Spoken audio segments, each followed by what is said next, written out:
اعوذ باللہ من الشیطان الرجیم، بسم اللہ الرحمن الرحیم۔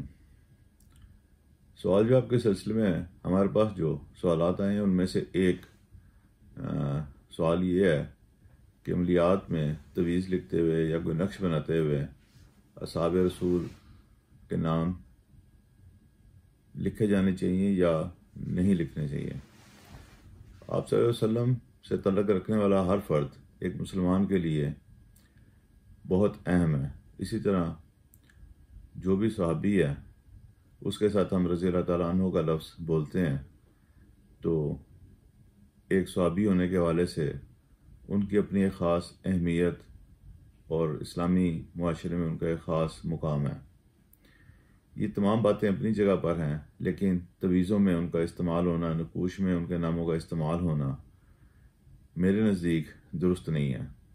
اس کی سب سے بڑی وجہ یہ ہے کہ اصحاب رسول میں سے کسی نے خود کبھی اس چیز کی تعلیم نہیں دی کہ ان کے ناموں کو اس مقصد کے لیے یا اس طرح سے استعمال کیا جائے۔ شرعی لحاظ سے بھی کسی عالم دین سے ہمیں کوئی ایسا حوالہ نہیں ملتا جس میں تویزوں میں اصحاب رسول کے نام استعمال کیے گئے ہوں۔ یہ دراصل بعض لوگوں کے اپنے ذاتی اور جذباتی فیصلے ہوتے ہیں جس کے تحت وہ ایک چیز کو درست سمجھتے ہیں اور اس کو کام میں لانا شروع کر دیتے ہیں۔ اسلامی مزاج میں آپ صرف اللہ تعالیٰ سے مانگ سکتے ہیں اور اس حوالے سے قرآن کے آیات یا اسماء الحسنہ کو ہی علم النقوش میں استعمال کیا جانا چاہیے۔ اس کے علاوہ آپ اصحاب رسول کا نام استعمال کریں یا کسی اور انسان کا نام استعمال کریں یا جن دیوتا پری کا نام استعمال کریں، انہیں کسی بھی صورت میں اسلامی مزاج کو سامنے رکھتے ہوئے ریکمینڈ نہیں کیا جا سکتا۔ یہ تمام باتیں نادرست ہیں اور ان کو ماننا نہیں چاہیے، نہ ہی ان کے اوپر عمل پیرا ہونا چاہیے۔ اب یہاں پہ ایک بات اور پیدا ہوتی ہے کہ بعض لوگ کہتے ہیں کہ جی ہم نے اس طرح سے لکھا تویز، اس میں ہم نے اس بزرگ کا حوالہ دیا، اس کا حوالہ دیا، یہ کیا وہ کیا اور ہمارا کام ہو گیا۔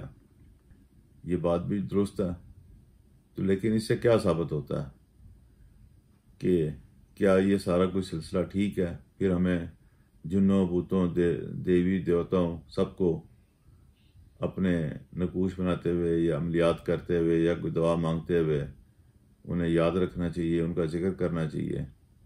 یہ دلیل جو ہے نا بالکل غلط ہے۔ کسی کام کا ہو جانا اس چیز کی علامت نہیں کہ وہ طریقہ کار جو آپ نے اختیار کیا وہ ٹھیک ہے۔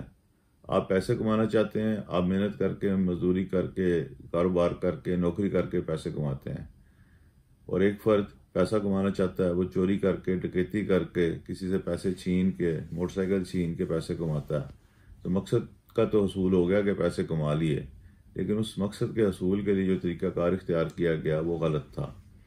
اسی طرح نقوش میں اس طرح کے ناموں کا استعمال بھی غلط ہے، اور میرے نزدیک تو یہ ان اصحاب رسول کریم صلی اللہ علیہ وسلم کے ناموں کا غلط استعمال بھی ہے اور ان کی توہین بھی ہے۔